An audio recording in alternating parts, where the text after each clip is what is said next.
Hello tout le monde, bienvenue sur la chaîne Pranathéna. Aujourd'hui, je vous retrouve avec une de nos étudiantes en deuxième année, Audrey. Coucou Audrey. Salut. Je suis vraiment content qu'on puisse attaquer ce petit échange ensemble et qu'on puisse en plus discuter de où tu arrives, de ton parcours et de toutes les recommandations potentielles que tu pourrais avoir pour les personnes qui seraient elles-mêmes en train de cheminer. Est-ce que tu peux nous en dire plus, Audrey, sur ce que tu as fait et ce qui fait que tu es arrivée dans le milieu de la naturopathie? C'est un petit peu long, on va dire. C'est que depuis toute petite, je suis en fait passionnée par le corps humain. En fait, je voulais toujours comprendre comment ça fonctionnait depuis toute petite. Donc du coup, naturellement, on va dire, je me suis orientée vers des études dans la biologie. Et ça m'a amenée en fait à essayer de faire des concours de kiné parce que j'aimais bien savoir, enfin toucher, j'aimais bien quand j'avais mal quelque part savoir d'où ça venait. Ça, c'est un truc qui me passionnait. Et d'ailleurs, j'étais passionnée aussi par le dessin animé La Vie, là, avec les petits bonshommes là, qui rentraient dans le corps. Et, Hmm. je pense que les personnes de ma génération aimaient bien ce dessin animé. Et donc, du coup, bon, je savais pas trop ce que je voulais faire, mais j'ai tenté des concours de kiné. Et puis, je me suis inscrite en médecine.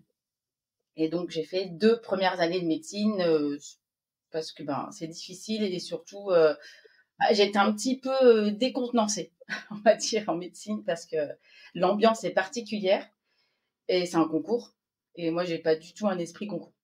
J'ai appris plein de trucs, Hmm. mais j'ai pas travaillé comme il faudrait pour réussir, médecine.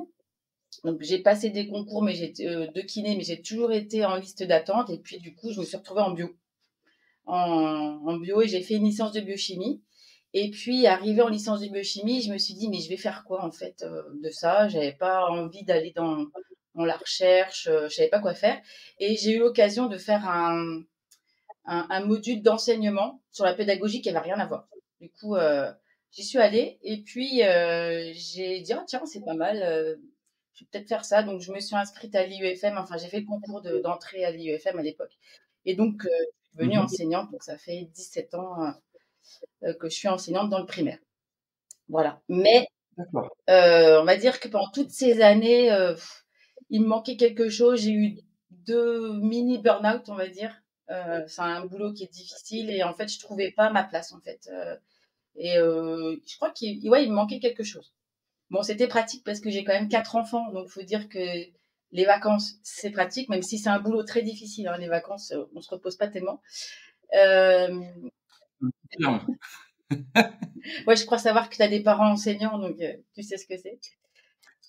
Déjà, d'une part, j'ai des parents enseignants qui du coup m'ont bien montré le taf qu'il y avait Mmh.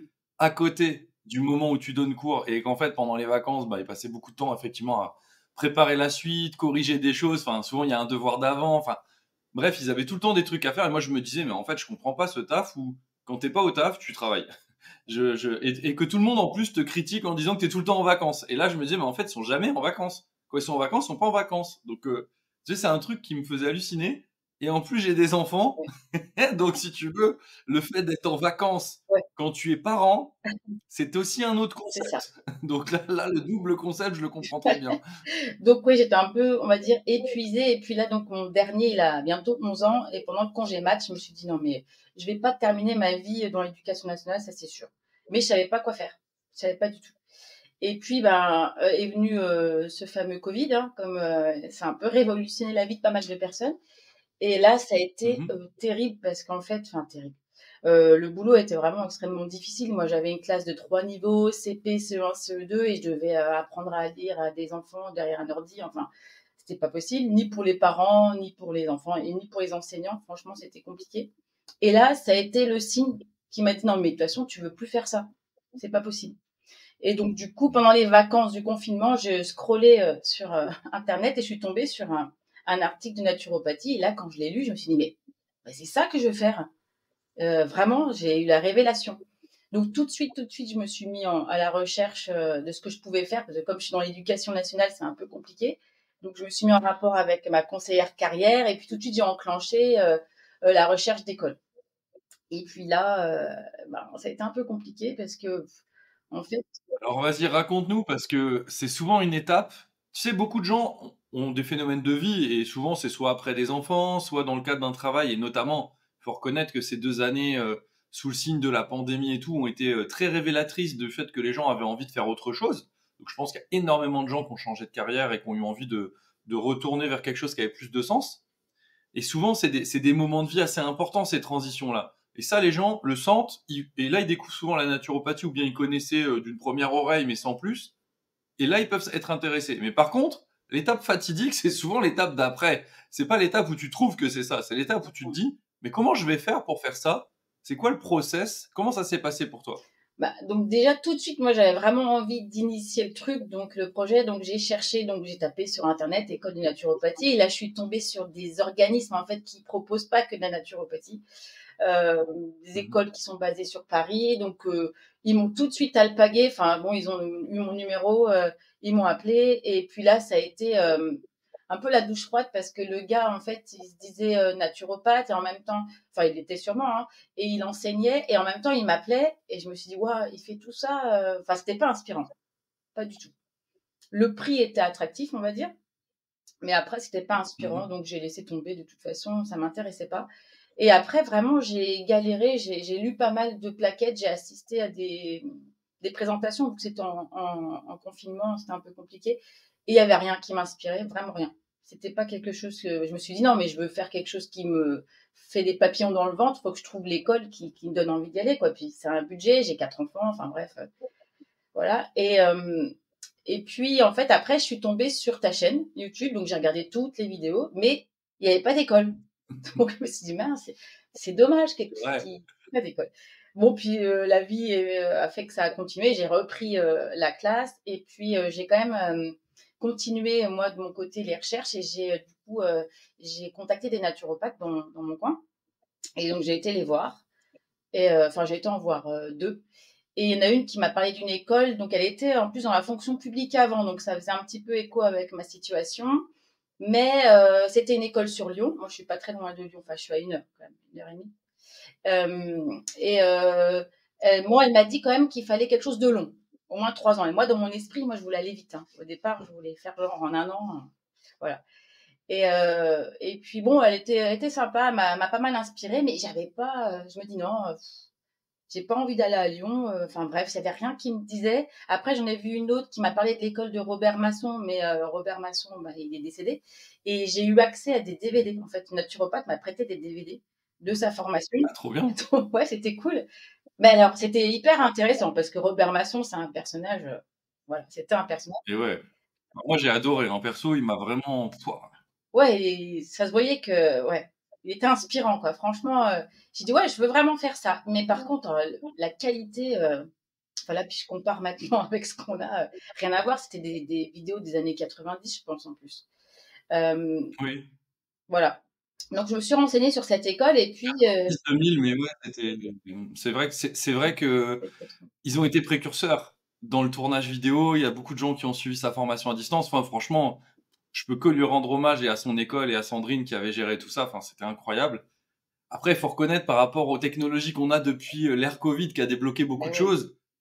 C'est vrai que la technologie DVD, court enregistré comme ça, c'est un petit peu dépassé maintenant. Mais franchement, moi, je trouve que on doit quand même leur rendre hommage. Ils ont fait un truc de précurseur extraordinaire, Ouais, quoi, ouais, honnêtement. euh, Et pour le coup, c'est inspirant. voilà. Donc, ça a dû te changer par rapport à ta première expérience Ouais.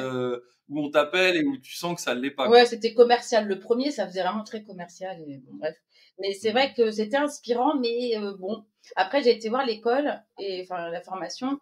Et puis, il me manquait des choses, quoi, parce que j'avais été aussi en contact avec une fille qui s'était installée, qui avait fait cette formation. Et elle me disait, il n'y a pas trop, je lui posais des questions, elle me dit, il n'y a pas trop d'anatomie, de physiologie. Et elle me disait, moi, j'en ai pas besoin, je suis pas médecin, donc j'en ai pas besoin. Et là, ça a tiqué, j'ai dit, non, mais moi, j'ai besoin de comprendre. J'ai toujours eu besoin de comprendre depuis toute petite. J'ai fait biochimie, j'ai fait 2 ans de médecine, donc c'est des choses qui sont importantes pour moi. Et donc là, je me suis dit, non, c'est pas, il faut que ce soit poussé. Pour moi, il faut que ce soit plus qualitatif. Donc j'étais un peu déçue. Et puis, je savais pas trop, vraiment, je savais pas comment faire pour trouver une école. Il fallait que je la trouve. Et par hasard, si le hasard existe, je suis tombée sur une de tes vidéos où tu parlais que tu faisais ton école, enfin, que tu allais l'ouvrir. Euh, ça devait être juste avant l'ouverture, peut-être au mois de mai 2021 ou avril, je sais plus. Et donc là, j'ai regardé la vidéo et je me suis dit, non, mais trop bien, il fait une école, faut trop que j'essaie d'y aller, quoi. Sans savoir le prix, sans savoir, il n'y avait pas de site internet, il n'y avait rien. Mais rien que la vidéo et puis toutes celles que j'avais vues avant m'avaient inspirée. Donc j'ai dit, ouais, je vais trop tenter. Donc j'ai envoyé un message, fallait un mail, sauf que ça me répondait pas. J'ai dit, punaise, non mais c'est une arnaque en fait, c'est pas possible. Je veux trop y aller. Ouais, d'ailleurs, c'est une arnaque 2 ans plus tard encore. J'étais vraiment déçue, mais en même temps, je dis non, non, mais c'est ça, je veux trop y aller. Donc j'ai insisté et en fait, après, j'ai dû avoir Benjamin qui m'a dit que c'était ma boîte mail qui allait pas. Donc j'ai changé Mmh. de boîte mail et du coup, j'ai tout reçu. Voilà. Et après, ben, j'ai Mmh. assisté à la réunion de 4 heures, là, c'est plus de rentrée. Et après, le questionnaire, je l'ai fait dans la foulée, quoi, dans la nuit. Voilà, de 14 pages. Incroyable. Et justement, ce qui fait que ça t'a inspiré, le fait que je parle de l'école ou quoi, qu'est-ce qui t'a inspiré là-dedans, en fait, toi? Bah, c'était ton discours, ta vision, en fait, la vision que tu avais sur la naturopathie, quoi, sur la façon d'enseigner Mmh. aussi. Et puis, ouais, c'était le discours. C'est quelqu'un d'inspirant, quoi. Je sais pas, il y a des choses, je sais pas trop comment expliquer, mais pour moi, c'était la vision moderne, en fait, hein, de la naturopathie et comment on allait pouvoir, en gros, un peu transformer le monde de la naturopathie grâce à cette nouvelle école, quoi. C'était vraiment, ouais, c'est Mmh. inspirant. Mmh. Pourquoi je demande, c'est bah, déjà d'une part, c'est pas pour savoir pourquoi je suis inspirant ou quoi que ce soit, ça n'a rien à voir. C'est plus parce que souvent les gens me disent, bah en fait j'ai cherché une école, mais j'ai du mal à trouver quelque chose d'inspirant. C'est vrai que c'est un terme qui revient beaucoup et moi j'en parle énormément, donc forcément les gens m'en parlent aussi. Et quand je leur dis comment j'ai choisi les formateurs, c'est-à-dire tous les formateurs de l'école, c'est ceux qui m'ont le plus appris, donc les plus gros experts que je connais, mais aussi les plus inspirants pour moi. Et des fois, on me dit, ouais, mais du coup, c'est quoi quelqu'un d'inspirant? Donc moi, je leur donne ma définition, mais je trouve ça toujours intéressant quand quelqu'un donne sa propre définition. Donc toi, c'est plus en rapport avec la vision Ouais, et le sentiment que on va vraiment changer quelque chose oui. à cet univers qui est un petit peu sclérosé quand même depuis quelques dizaines d'années, faut reconnaître. Mmh mh. Ouais, c'est ça. Ok. Et donc du coup là tu remplis tout, tu fais la fameuse présentation. Alors à l'époque elle était très longue. Ouais. Depuis je l'ai un petit peu plus structurée parce que quand même ça durait longtemps et c'était et puis moi dans mon emploi du temps ça commençait à coincer. Donc pour pouvoir le faire plus facilement je l'ai légèrement raccourci mais ça dure quand même quelques heures. Et euh, et donc toi tu regardes cette fameuse présentation, là ça te parle Ouais. par rapport à ça, par rapport à la pédagogie etc qui est proposée et tu fais le fameux formulaire de candidature comme tu dis dans la nuit Ouais, qui a dans la suivi. Donc là foulée, toi t'es une machine. tout de suite.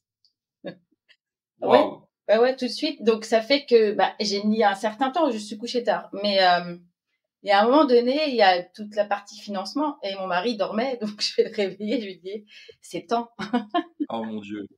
Est-ce qu'on peut? Est-ce qu'on?» Mais il m'a dit: «Ouais, vas-y». Enfin, bon, on en avait parlé avant hein, quand même. Mais, du coup, ouais, enfin, voilà. C'était drôle parce que moi, il fallait en fait, je suis quelqu'un quand j'ai décidé, voilà, j'y vais. J'ai pas trop cogité. Mmh. C'était, un peu comme quand on tombe amoureux, quoi et c'était un peu ça, quoi. Les petits papillons, j'ai dit: «Ah ouais, il faut tenter». Ouais. Puis les vidéos après des profs, quoi, des intervenants, je les ai, regardées, c'était tellement inspirant, Daniel Boussard, il y avait enfin, tous, quoi. Mmh.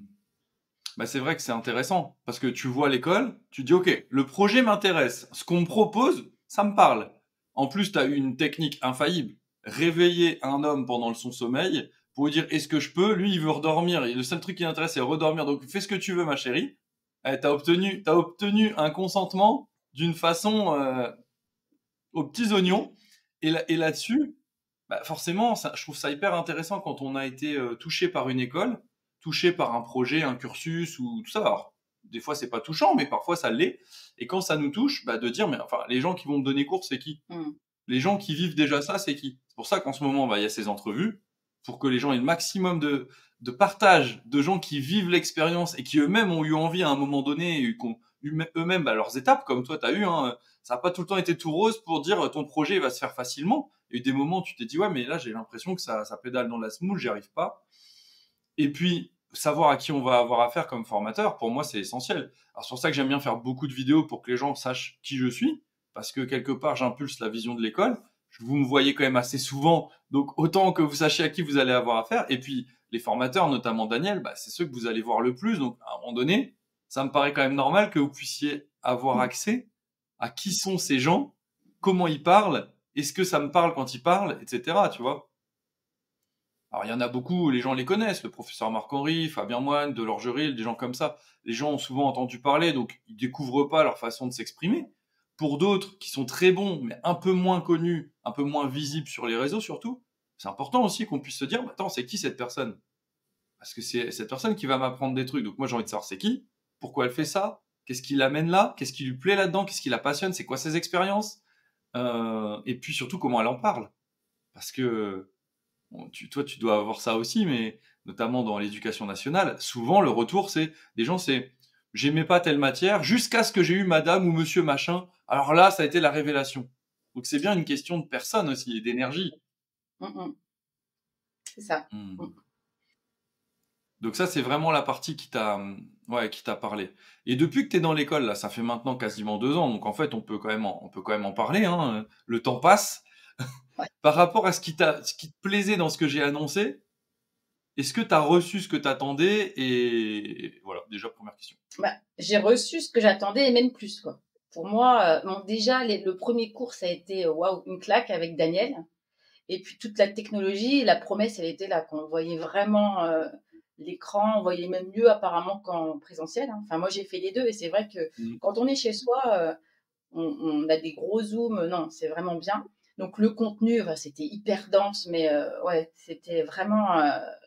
J'ai eu ce que j'attendais et plus parce qu'il y a des bonus, quoi. C'est-à-dire qu'il y a les cours qu'on a tous les mois, hein, 3 jours par mois. Et puis, il y a tout le reste, quoi. Il y a tellement de choses à côté, des webinaires en plus, et puis la qualité des intervenants, quoi. Ça, j'en parle des fois autour de moi avec une naturopathe, notamment avec qui j'ai fraternisé, hein, c'est un mot que t'aimes bien, qui a halluciné quand je lui ai dit que j'avais Daniel Boussard. Elle me dit, je suis presque jalouse. Même Fabien Moine, elle me dit, ah, mais je suis jalouse. Ouais, ouais. Bah, c'est vrai que la plupart des gens installés dans notre secteur d'activité, hein, donc dans la discipline de la naturopathie ou des secteurs complémentaires, souvent ils connaissent ces gens-là. Ils ont déjà suivi un séminaire avec eux, un séminaire d'un labo, une intervention sur une vidéo, sur un truc, et souvent ils en reviennent pas. Enfin moi, quand j'ai annoncé au tout début à des amis naturopathes que j'avais trouvé une formatrice qui allait faire ça, ils m'ont dit ah mais attends, mais il faudrait que tu prennes Daniel Boussard, mais elle acceptera jamais. Bah, je dis ça tombe bien, c'est elle, et elle va faire 40 modules. Là, ils me regardaient en mode, je te crois pas, c'est pas possible. En fait, parce elle est très demandée, parce que, etc. Bah ouais, mais à un moment donné, un projet comme ça a porté aussi ses fruits auprès des gens qui avaient envie d'enseigner au sein du projet, quoi. Et donc forcément, ouais, il y en a qui sont jaloux. Moi, ça m'arrive aussi quand j'en parle avec des collègues qui me disent, mais attends, t'imagines quand nous on a été formés, si on avait reçu ça et tout, franchement, ça aurait été autre chose. Souvent, on me dit des trucs comme ça, tu vois. Non, pas étonnant. Ouais, puis ouais, tout le reste et le fait qu'on puisse aussi beaucoup communiquer entre nous. En fait, même en distanciel, on a créé vraiment. Moi, j'avais un peu peur de ça parce que bon, voilà, moi, je voulais pas faire en présentiel parce que mes 4 enfants et puis je travaillais encore à l'époque, je pouvais pas. Et j'avais un peu peur de me dire, bah, je vais me sentir un peu exclue, quoi. Et en fait, pas du tout. Bah, il y a des groupes de travail donc auxquels j'ai participé la première année parce que je me suis dit ça va me forcer à travailler, organisé par Marie-Cécile. Hein, c'était vraiment, enfin ça existe toujours, c'est chouette. Et puis même entre nous, moi j'habite pas loin de Lyon et du coup on est quelques-unes, on se fait des restos, on va se voir, c'est chouette. Du coup, il y a un vrai esprit et même quand on vient en présentiel, les gens qu'on voit par caméra en fait interposée, bah, on se connaît déjà, on a l'impression. Donc ça, c'est chouette de se voir en vrai. Il y a il y a un vrai esprit famille, en fait. Ça, c'est cool. Ça, c'est important pour nous, parce que tu parlais tout à l'heure de ce que tu as vécu. Alors évidemment, la première année de médecine, on sait tous comment ça se passe. On a tous des proches, ou soi-même on l'a fait, et on voit bien qu'il y a l'esprit concours. Bah évidemment, hein, c'est un concours. Donc moi-même, j'ai fait beaucoup de choses où il y avait des concours. Il y a un esprit de compétition. C'est-à-dire qu'en fait, on peut pas dire que tout le monde s'entraide très fort, parce que quelque part, on sait très bien que si l'autre il est bon, bah, il y a moins de chances pour nous. Ça, c'est toujours délicat. Alors que là, en fait, nous, on part du principe que plus on sera nombreux à être bons, plus on pourra avoir une communication massive, plus on pourra avoir un impact, et que tout ça, en fait, servira aussi le collectif. Donc de toute façon, il y a un esprit de famille, d'entraide qui est énorme. Il n'y a pas de compétition du tout. ni de la part des formateurs ou de l'école, il n'y a pas de rétention d'informations, parce que parfois on rencontre ça dans ce genre de formation, et de la rétention d'informations, parce que certains formateurs n'ont pas envie qu'on leur vole la vedette par la connaissance de certains trucs que eux ils connaîtraient, que les étudiants ne devraient pas connaître. Là, il n'y a pas ce truc-là, et en plus de ça, entre étudiants, il n'y a absolument aucune compétition. Oh, On non. est vraiment dans de l'entraide pure et dure. Mhm. Ouais, ça fait du bien. Donc toi, tu as pu trouver aussi des contacts avant même de venir en C'est présentiel. ça. Ouais, ouais. On s'est contacté ouais, avec des filles de Lyon, quoi. Du coup, on se fait des restos. Et puis après, on est venu en présentiel à Compiègne. Ouais, C'est top, ouais, ouais. c'est top, super. Et du coup, toi, tu disais tout à l'heure, bah voilà, j'ai même eu plus que ce qu'on m'avait promis. Et je dirais, mais qu'est-ce qui t'a le plus touché ou plu depuis le début de ton expérience dans l'école? Alors, qu'est-ce qui m'a le plus plu? Ah, je sais pas, c'est un tout. Moi, vraiment, je vois ça comme un tout. Bah, la qualité des cours. Moi, à chaque fois que je fais des cours, je suis toujours à me dire, ouais, c'est le meilleur que j'ai eu. Et je suis jamais déçue. C'est vraiment. Et j'attends avec impatience le prochain. Toujours, je suis toujours enthousiaste, quoi. Toujours. Ouais, alors c'est un tout, quoi. Vraiment, c'est comme c'est inédit. Je sais pas, moi, je suis dans un petit rêve. Enfin, un rêve. Ouais, ouais, c'est. Je suis bien. Hmm. Je suis à ma place. Voilà, j'ai trouvé ma place. Important.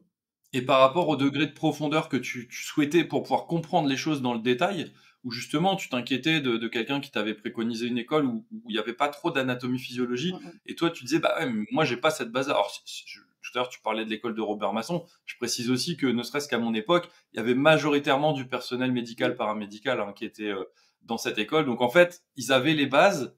Pour moi, c'est pas exactement le même enseignement quand même en anat physio quand tu sais à destination de la naturo ou à destination de la médecine ou de pratiques paramédicales.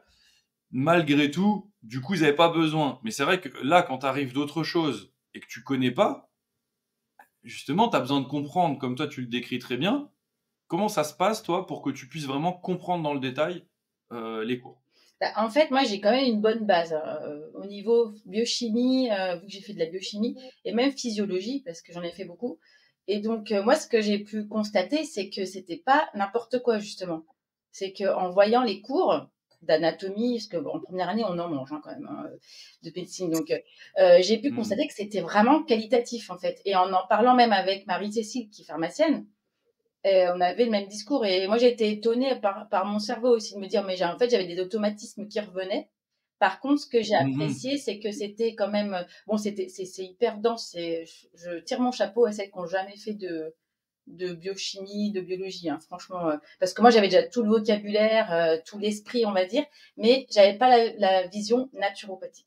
Et c'est ça qui m'a plu, c'est en fait, en médecine, on voyait tout séparément. Voilà, on voyait la Mhm. physiologie de pas, la respiration, etc. Et là, le fait d'être en naturopathie, tout est lié. Et ça, moi, ça m'a vraiment plu et ça m'a permis de comprendre des choses maintenant, plutôt que d'apprendre le cycle de Krebs par cœur comme je l'ai fait sans comprendre, c'était une horreur. Et là, je me suis dit, ah ouais, oui, ok, je comprends mieux. Donc voilà, moi, c'est ça qui m'a plu. Non seulement c'est qualitatif et en plus, ça te permet de comprendre vraiment tout. Et là, en deuxième année, là, on fait des liens, on a des déclics. Donc c'est vraiment, vraiment bien. Enfin, c'est qualitatif, c'est bien fait, quoi. Ouais. Et ouais, bien sûr. Ouais, je trouve, une des grosses spécificités de l'enseignement naturopathique, en tout cas de celui qu'on enseigne nous, parce qu'après, je dirais qu'il y a plein de façons de faire, il y a beaucoup d'écoles qui font à leur façon, hein, il n'y a pas de problème avec ça. Mais dans notre façon de faire, il y a vraiment une vision qui est très très systémique. C'est-à-dire que chaque fois qu'on va parler d'un sujet, c'est vraiment systémique. On va pas seulement zoomer là et partir du principe qu'on apprend ça, puis c'est décorrélé du reste en fait. Ça n'existe pas. Euh, je sais que parfois les gens me disent, et les gens critiquent la médecine pour ça, mais c'est juste la manière dont ça fonctionne en fait. Il faut Mhm. juste respecter ce truc-là. Quand on regarde, par exemple, les gastro-entérologues, souvent, bah, s'intéressent pas à vos tendons et s'intéressent pas à vos cheveux, quoi, concrètement. Et même souvent, c'est pas trop leur truc ce que vous mangez. Eux, leur truc, c'est vraiment le tube digestif et aller regarder dans le détail. Et c'est vrai que c'est des gens qui sont incroyablement compétents sur cette partie-là. Mais du coup, ça n'a rien à voir avec la pratique naturopathique, qui est une pratique qui est complètement complémentaire à la médecine, qui peut absolument pas remplacer, mais qui n'est pas non plus couverte par ce qui est proposé aujourd'hui dans notre système de santé. Tout simplement parce que la vision, elle est vraiment hyper généraliste et systémique, de façon à pouvoir faire des liens entre tout, pas devenir des hyper spécialistes de ça, etc. Ça nous intéresse pas. Il y a déjà des très bons spécialistes, des très bons médecins là-dedans. Mais par contre, nous, ce qui nous intéresse, c'est cette vision systémique de qu'est-ce qui est lié à quoi. Qu'est-ce qui fait que, pourquoi un truc à l'autre bout du corps, sur un paramètre qui a rien à voir, pourquoi en fait c'est lié à ça. Et quelle information ça nous donne, qu'est-ce que ça nous permet de comprendre. Et ouais, c'est sûr que quand tu l'as pas encore appris, bah, ça te permet de comprendre beaucoup de choses. Mhm. Effectivement. Effectivement. Ouais, c'est vraiment, pour moi, c'est vraiment la base, quoi. C'est la base. Je crois que c'était Pascal Prévost qu'on avait parlé dans son entrevue de formateur, où justement, bah, comme lui, il est très passionné par les fascias, par toutes ces choses-là, on est obligé de dézoomer, d'avoir une vision hyper systémique. On peut pas juste s'arrêter euh, à tel endroit, genre j'ai mal là. Non, ça suffit pas pour nous comme information. Ça peut pas suffire. Il faut comprendre tout le cheminement qui fait que cet endroit-là, c'est lui qui congestionne, c'est lui qui manifeste. Il y a tellement tout un ensemble que ça rend les choses passionnantes. Donc toi, du coup, grâce à tes, on va dire, ton expertise, tes connaissances en biochimie de base, Mm. enfin de base entre guillemets, c'est pas de base, mais c'est de base de ta première, de ton premier métier. Ça t'aide quand même vraiment bien à pouvoir suivre. Et pourtant, comme tu le dis, les autres, souvent, ils ont aucune base de départ et ils y arrivent. Hein. Il y a pas de, il Ouais. y en a plein qui nous le témoignent. Il y a pas de, ça demande du travail évidemment, parce que le vocabulaire c'est une chose, mais bon, pour ceux qui ont besoin, on a une mise à niveau et puis on a aussi, c'est aussi progressif dans le temps. Il faut aussi se laisser imprégner. Mais c'est sûr que ça doit bien t'aider, j'imagine. Ouais. Ouais, ouais, Et toi, j'ai pas Audrey, à apprendre tout de qu'est-ce que suite. t'aurais... Et ouais, t'as déjà Ça beaucoup rejoint. à apprendre. Donc, si tu peux économiser ça, c'est bon à prendre. C'est Ouais. clair. Mm, mm. Ah, c'est sûr. Et toi, comment tu vois la suite, en fait, par rapport à ton activité, par rapport à cette place que prend le métier de naturopathe petit à petit dans ta vie? Là, on est qu'en deuxième année, donc c'est sûr, hein, il y a encore du temps, la formation dure 4 ans, etc. Mais malgré tout, comment tu envisages la suite? Comment tu vis les choses? Bah, là, je vis les choses. En fait, j'ai déjà commencé, on va dire, puisque en octobre, j'ai créé mon entreprise parce que dans mon idée, c'était pour faire des ateliers. Donc, du coup, j'ai créé l'entreprise parce que j'ai été contactée en fait à le centre de loisirs de ma ville et puis ils m'ont demandé un devis. Ah, j'ai dit, mais ouais, mais j'ai pas d'entreprise, donc faut que je crée mon entreprise. Donc j'ai créé mon entreprise et du coup j'ai aussi commencé des petites consultations puisque comme on est en première année conseiller en naturopathie, on peut déjà travailler. Donc j'ai commencé par des consultations offertes à des gens. Et puis, il y a certaines personnes qui sont venues à moi pour me demander des consultations et qui ont voulu me payer. Donc là, j'ai accepté. Et puis, j'ai déjà aussi fait un atelier conférence avec une naturopathe de ma ville aussi, que j'avais Mhm. consulté pour moi-même. Et quand elle m'avait vu, elle m'avait dit, oh, mais donc, vous avez un bon niveau déjà pour une première année. Bah, j'ai dit, oui, mais j'ai Daniel Boussard. Donc, c'est là qu'elle avait halluciné. Et puis, du coup, elle m'a invité à un salon des thérapeutes. Et alors que j'avais pas encore créé mon entreprise. Et puis après, lorsque je me suis dit, tiens, je vais faire une conférence pour faire connaître la naturopathie, j'ai été la contacter. Je me suis dit, bah, elle m'a invitée, donc je lui ai renvoyé la balle. Et du coup, on a une petite association. Toutes les deux, on va faire ça pour faire connaître dans notre coin parce qu'on a beaucoup de magnétiseurs, de rebouteux chez nous. Mais pas, il y a beaucoup de Mhm. naturopathes, mais ils connaissent pas les gens. Et du coup, ce qu'on veut faire, c'est un petit peu faire connaître la naturopathie par des ateliers. Donc, on a fait notre premier en janvier, et puis là, on va en faire, c'est prévu d'en faire d'autres. Et puis donc, j'ai aussi commencé à faire, voilà, de préparer des ateliers pour les enfants, parce que moi, ça me tient à cœur d'apporter ça aux enfants, vu que Mhm. j'ai quand même mon métier qui fait que bah, j'aime bien être au contact des enfants quand même, et c'est la base, quoi. Je me dis, c'est on plante une petite graine chez eux et ça prend toujours des proportions assez importantes. Et c'est la base, quoi. Si on éduque les enfants à la santé, enfin à prendre soin de leur corps et à savoir comment ils fonctionnent, je pense que voilà, on fera des adultes autonomes, responsables. Donc ça me tient à cœur. Et puis ben, je compte, oui, continuer à consulter les gens et puis à développer, oui. J'adore l'idée de fraterniser que tu évoques là sur le fait déjà d'une part de rendre l'appareil à cette naturopathe qui t'a tendu la main. Alors je sais que pour beaucoup, vous me témoignez souvent que bah, quand ils annoncent à des naturopathes installés bah, qu'ils vont eux-mêmes s'installer, souvent ils sentent un petit froid dans la pièce, mais pour autant il y a vraiment moyen de fraterniser, de mettre en place des choses ensemble. Et surtout le deuxième point, c'est la démocratisation que vous êtes en train de mener. Tu dis toi-même des rebouteux, des magnétiseurs, il y en a, mais il y a aussi plein de naturopathes. Pourtant, les gens connaissent pas la naturopathie. Et ouais, bah c'est ça le truc en fait, c'est que les gens, faut aller leur parler en fait de ce qu'on peut faire pour eux, pas faire qu'une définition de la naturo, mais leur parler. Et c'est ça en fait qui fait que les gens, bah, petit à petit, ont envie. Donc le fait de le faire ensemble, le fait de le faire de façon régulière, bah, vous allez créer tranquillement un tissu de personnes qui eux-mêmes commencent à avoir compris de quoi il s'agit. Et puis parfois, c'est pas pour eux. Peut-être ils vont y penser pour leur belle-fille, ils vont y penser pour un tel, un tel. Et c'est ça qui. Souvent, les gens, les naturopathes disent, moi, je compte sur le bouche à oreille. Ouais, le bouche à oreille, c'est bien à partir du moment où tu l'as alimenté. Tu sais, c'est comme la bouche, c'est bien pour manger en fait. Bah, tu vois, donc bouche à oreille, bah, donne-lui à manger. Tu vois, avant qu'il puisse parler à quelqu'un d'autre, faut qu'il sache quoi dire. Et pour ça, il faut que tu puisses lui en avoir parlé. Il parlera jamais de toi en tant que naturopathe s'il n'a rien compris de ce que tu peux apporter, de ce que tu fais. Donc c'est vachement intéressant. Puis je crois avoir vu passer à l'époque, il y a quelques temps, il n'y a pas si longtemps que ça, vous aviez été cité dans le journal avec ta collègue, justement, suite à votre atelier, tout ça. Donc comme quoi, Ouais. les gens me disent, ouais, mais les médias, ils veulent pas, etc. Écoute, dans les journaux locaux, ils sont très contents quand des gens ont des initiatives positives en faveur de la population et à valeur ajoutée. Concrètement, la démocratisation, c'est un truc qui plaît beaucoup, hein.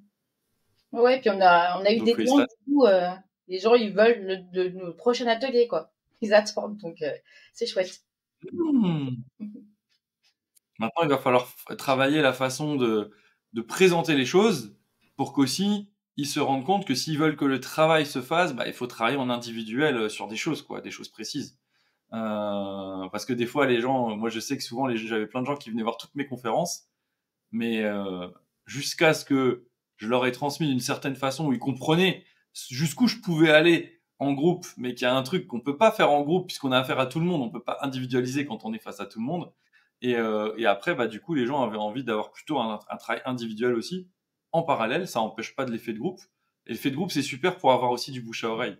Puis après, en individuel, pour peaufiner le travail, évidemment. Donc moi, j'ai pas de doute qu'avec tout ce que tu mets en place, c'est un terreau fertile pour une activité où tu vas pouvoir aider énormément de monde. Et le sujet des enfants, ouais, c'est génial. Franchement, félicitations. Est-ce que justement, toi qui es, on va dire, à la base quand même très connaisseuse du milieu de l'enseignement et milieu scolaire, est-ce que tu as réfléchi à des interventions de cette manière-là? Est-ce que tu as connaissance de choses qui seraient possibles? Parce que je sais qu'on peut pas se pointer comme ça dans les écoles et leur faire un laïus, quoi. À un moment donné, tout ça, c'est réglementé, c'est quand même assez rigide. Mais est-ce que tu as eu des idées pour justement impacter les enfants? Bah oui, en fait, là, moi, j'ai une idée par rapport à mon mémoire, en fait, parce que bon, comme j'ai eu pendant 17 ans des enfants et régulièrement des enfants atteints de troubles de l'attention. Et même, on va dire que même s'ils n'ont pas le trouble de l'attention, il y a beaucoup de problèmes d'attention. Et on sait que, bon, il y a les écrans, mais il y a aussi l'alimentation et tout ça. Et donc là, j'ai proposé à une maman que je rencontre sur le marché, qui a un enfant qui est atteint, d'essayer d'accompagner. Puis c'est dans le cadre de mon mémoire, quoi. Donc, j'ai essayé de construire justement un outil pédagogique pour que les enfants et les parents comprennent ce que c'est, et même les enseignants. Et je me dis que peut-être, comme c'est petit là où j'habite et que je connais le médecin scolaire qui est très ouvert, je me dis que peut-être je vais avoir une entrée par ce biais-là, en fait, au niveau de l'école, enfin au niveau des enfants.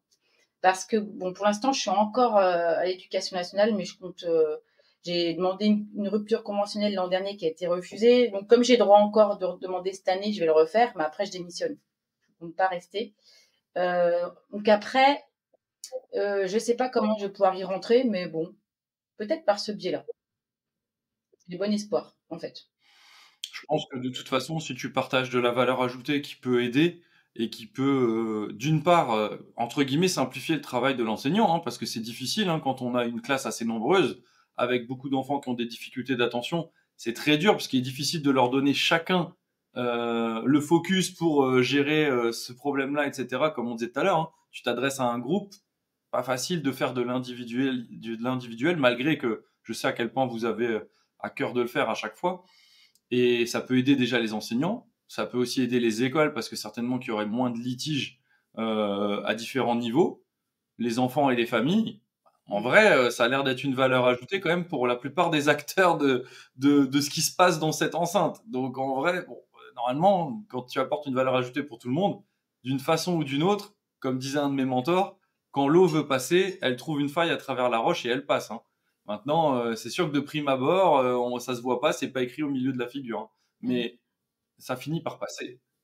Et puis Oh, tu as 10 000 façons de toucher les familles, hein. ouais. Mm.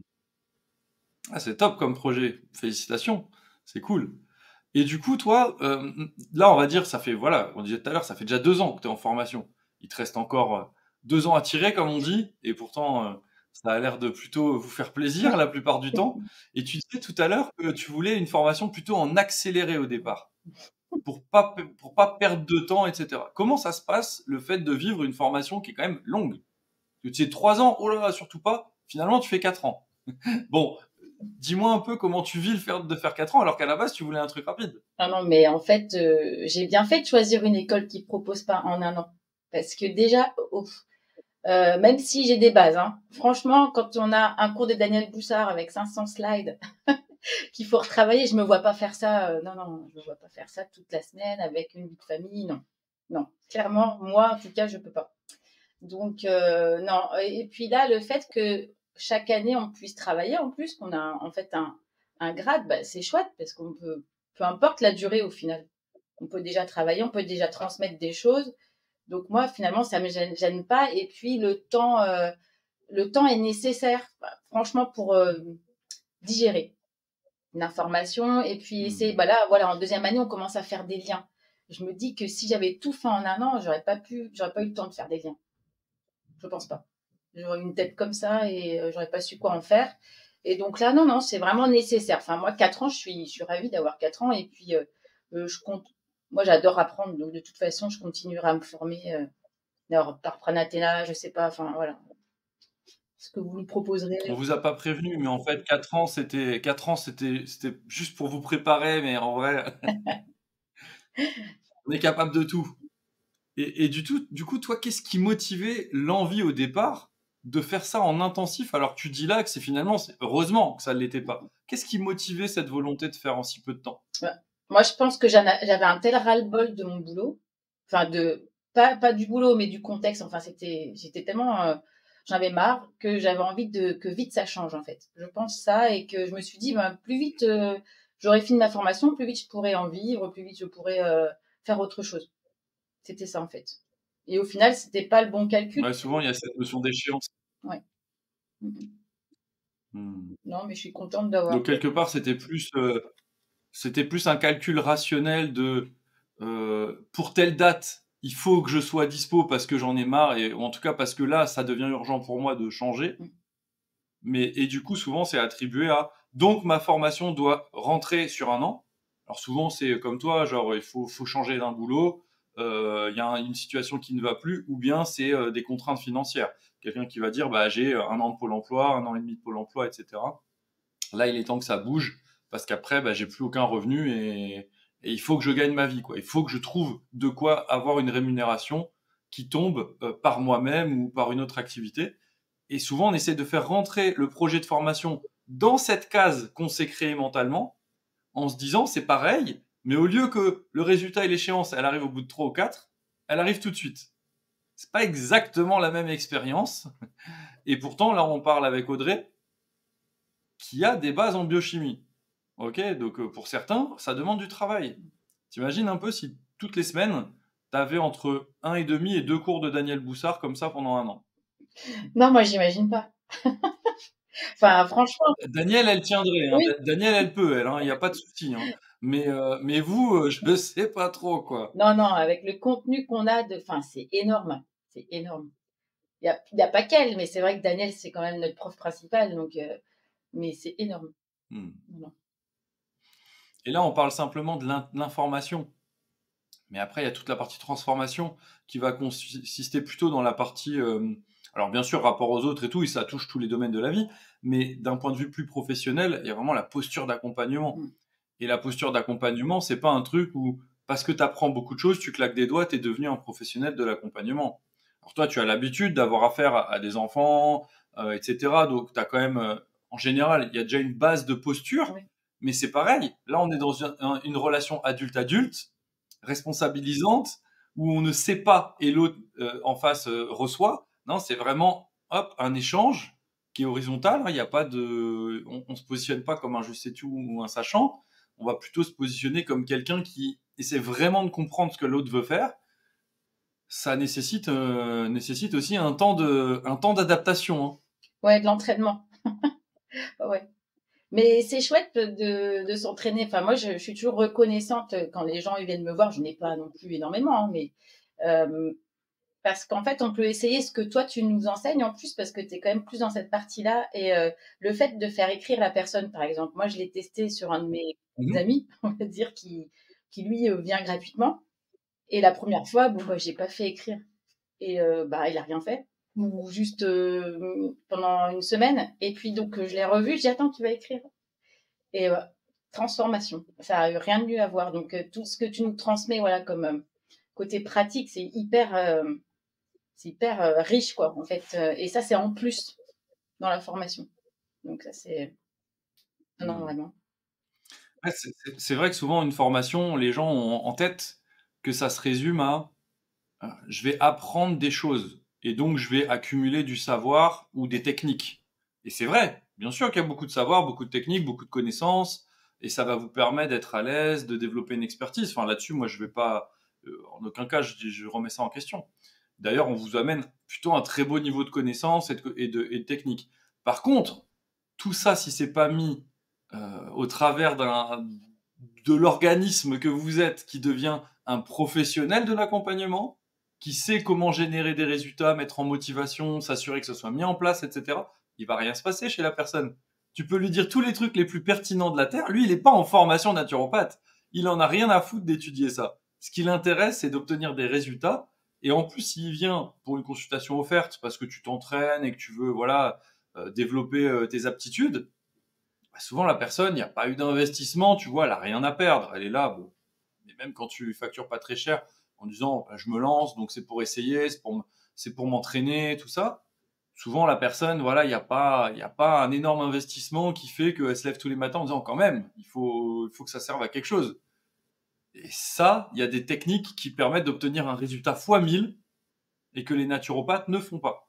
C'est-à-dire que le naturopathe, souvent, il est compétent, mais en réalité, ces compétences, c'est pas associé à des capacités de mettre l'autre en action, des capacités de mettre l'autre dans un autre état. C'est pour ça que moi j'insiste toujours sur les niveaux d'enseignement.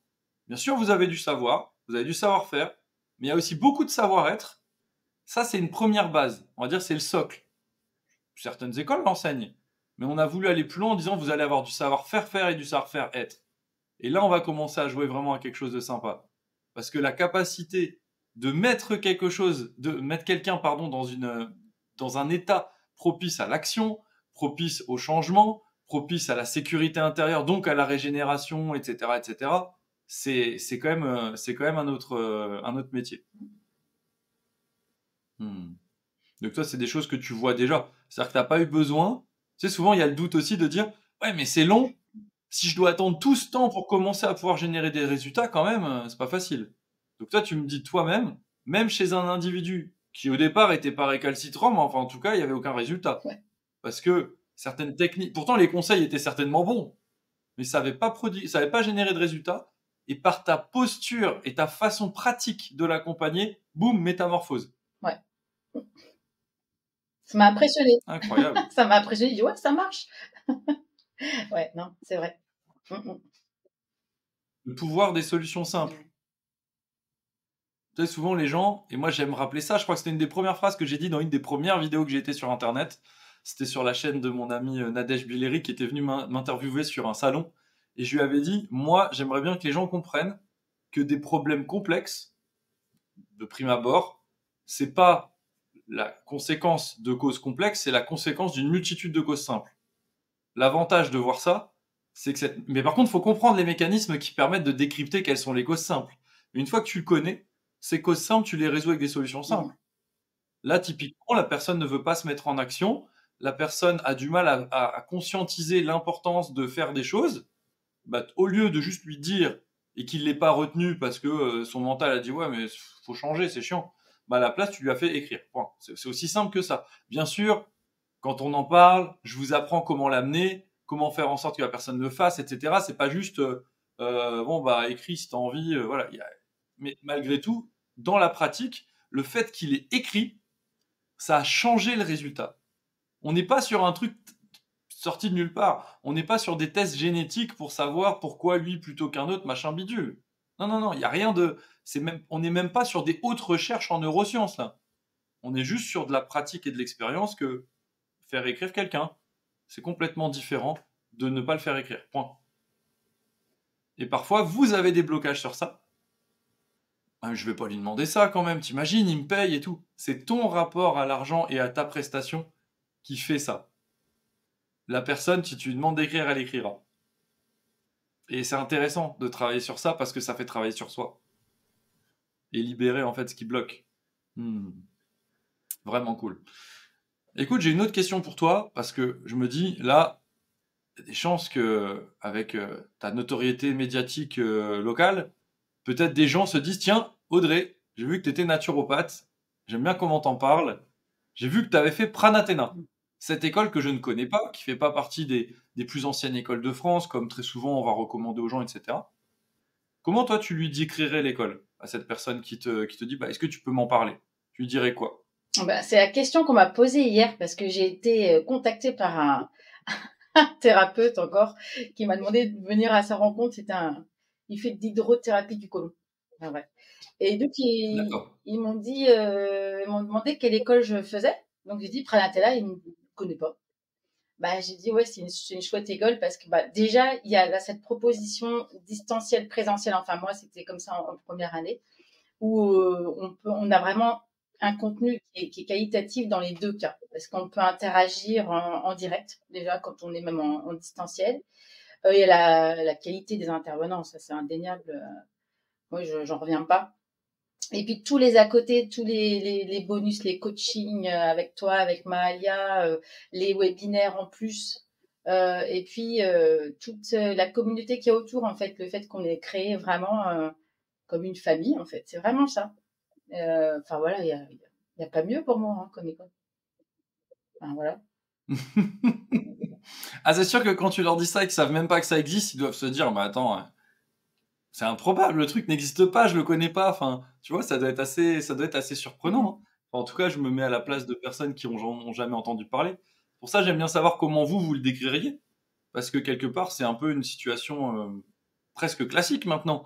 Les gens disent, bah tiens, j'ai entendu ça, mais je la connais pas cette école. Parce que quand tu demandes à quelqu'un, t'as peut-être vécu ça aussi, toi, à l'époque, quand tu cherchais ton école, tu dis, bah, quelle école vous me conseillez? En gros, 9 fois sur 10, tu vas entendre des gros noms, quoi, les noms des principales écoles, les plus anciennes, qui sont la plupart du temps ce qu'on va appeler les plus réputées par rapport à leur historique. Donc c'est sûr qu'une école qui arrive et qui est récente, ben, il n'y a pas ce truc-là. Les autres professionnels, des fois, la connaissent pas. Et pourtant, bah, ça les empêche pas de te solliciter pour collaborer, ça les empêche pas de te demander ce qu'il en est de cette école parce que, comme cette naturopathe qui te dit, t'as quand même un bon niveau, c'est quoi cette école que tu fais là? Tu vois, c'est un truc assez récurrent, donc c'est intéressant de Et voir, en de plus, savoir ça. elle est, enfin en plus, elle est pharmacienne et elle enseigne dans une école de naturo à Lyon, la phytologie. Donc c'est pas n'importe D'accord. quel naturo non plus quoi. Mais elle a vu quand on préparait notre conférence, elle a vu les cours, je sais plus, je regardais un de mes cours de Daniel Boussard, juste un PDF et elle a halluciné. Elle a dit ah ouais, d'accord, c'est ce contenu-là. Bah oui. Donc déjà, moi ça m'a rassurée venant d'une professionnelle pharmacienne qui me disent ça, quoi. Je me suis dit, enfin, m'a rassurée. Non, ça m'a pas rassurée. Ça a juste confirmé que j'étais dans la bonne école, tout simplement. Donc, Hmm. voilà. Bah, c'est vrai que des fois, tu peux le sentir à l'intérieur de toi. Donc c'est pour ça, finalement, tu le savais.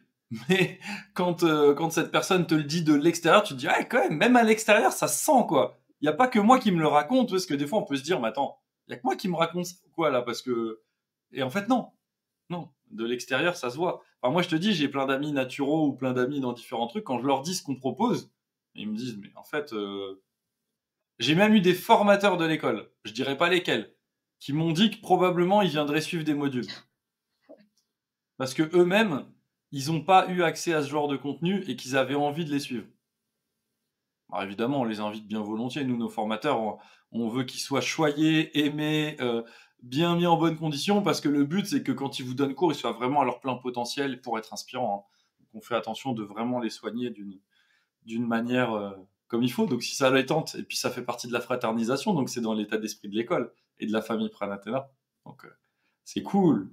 Audrey, est-ce que tu as un dernier conseil, un dernier truc que tu as envie de dire aux gens qui aujourd'hui doutent de leur projet? Tu sais, ce contexte est quand même complexe en ce moment. Beaucoup de gens ont remis en question leur projet. Alors des fois, j'ai des gens qui me disent bah, je suis dans une école depuis un an, ça me fait peur tout ce qui se passe, j'ai peur de pas y arriver, j'ai peur que ce soit pas fait pour moi.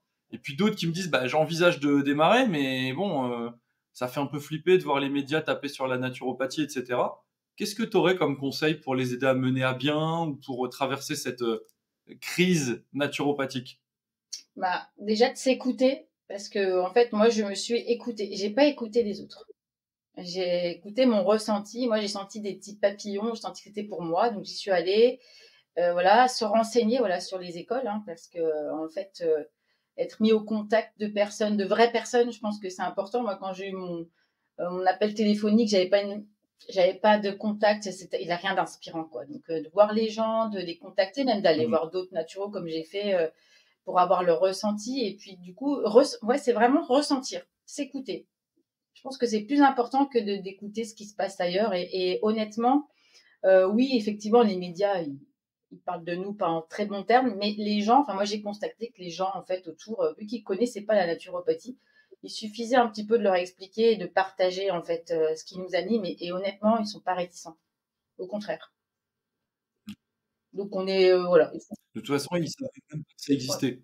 9 fois sur 10 savent pas que ça existe. Donc, moi, je pense qu'en ce moment, quand les médias tapent sur le secteur de la santé naturelle, on va dire, ou des approches complémentaires, à mon avis, il y en a d'autres qui douillent un peu plus que les naturopathes parce que c'est des professions qui sont plus connues Mm. et qui sont mises en doute. Alors que la naturopathie et les naturopathes, faut être franc là-dessus. Les gens savent même pas que ça existe. Qu'on soit clair. Il y a un petit foyer de gens qui s'intéressent à ça et qui potentiellement iraient voir un naturo, mais globalement, 99% de la population se contrefout de l'existence de ce truc-là. Et d'ailleurs, c'est pas le mot naturopathe qui les excite, c'est qu'est-ce qu'on peut faire pour eux. Et donc, quand ils sont dans une situation, qu'ils comprennent pas certaines choses, le mécanisme, le lien entre ça et ça, ils comprennent pas. Mais quand on leur en parle, ils disent, mais attends, mais c'est génial ton truc, tu pratiques, tu accompagnes. Et souvent que je leur dis, bah oui, oui, j'accompagne en tant que naturopathe. Bon, moi, j'ai la casquette de coach par ailleurs et de consultant. Mais en vrai, quand je leur dis ça, ils disent, ah bon, naturopathe, mais c'est pas comme ça d'habitude. Bah oui, c'est parce que souvent, en naturopathe, c'est je te donne des plantes ou je te donne des compléments alimentaires. Bon, ça n'est pas ce qu'on apprend.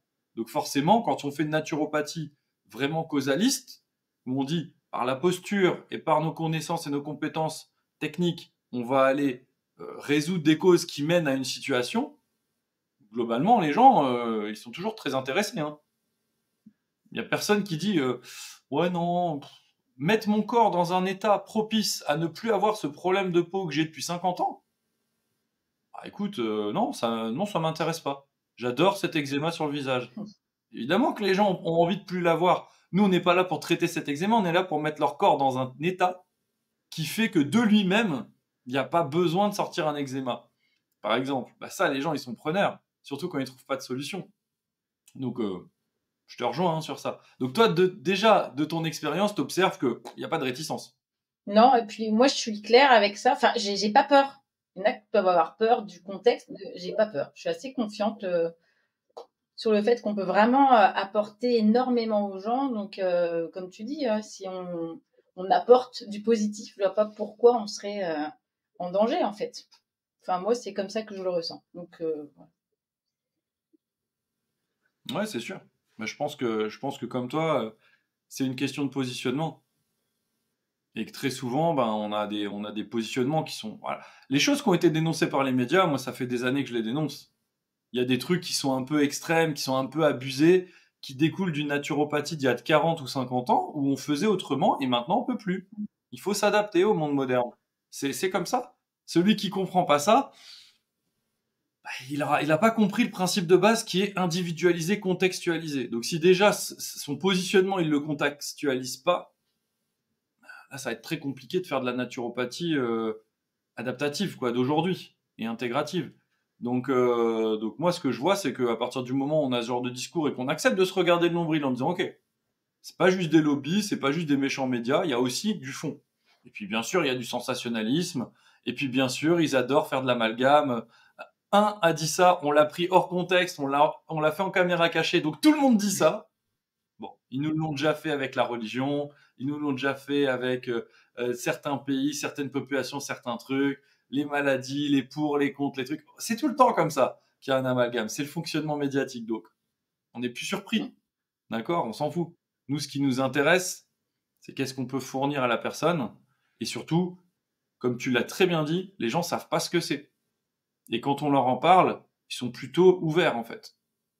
Oui. Ouais, c'est top. Écoute, je te remercie Audrey pour tous ces partages. Franchement, je me suis régalé d'apprendre plein de choses sur ton parcours et ta façon de pouvoir recommander aussi des conseils partagés sur ton vécu pour toutes les personnes qui auraient envie de se former, que ce soit chez nous ou ailleurs. Dans tous les cas, c'est important de mener à bien votre projet si c'est quelque chose qui vous anime et c'est le but de toutes ces vidéos. Donc si ça vous a plu, pensez à lâcher un like pour encourager Audrey et à nous dire dans les commentaires, je sais pas, par exemple, ce que vous faites, où est-ce que vous en êtes, est-ce que vous-même vous êtes dans un métier qui peut-être a rien à voir ou bien en lien, etc. N'hésitez pas si vous avez des questions. Moi, je te remercie énormément pour ta participation et pour tout ce que tu as partagé avec authenticité et vulnérabilité. Ça me fait vraiment plaisir. Et puis de voir que déjà ça prend forme pour toi. C'est très très enthousiasmant. Ouais. Puis écoute, jusqu'à ma prochaine vidéo, je vous dis portez-vous bien, continuez à croire en vos rêves et puis à très vite les amis. Allez, bye tout le monde. Salut.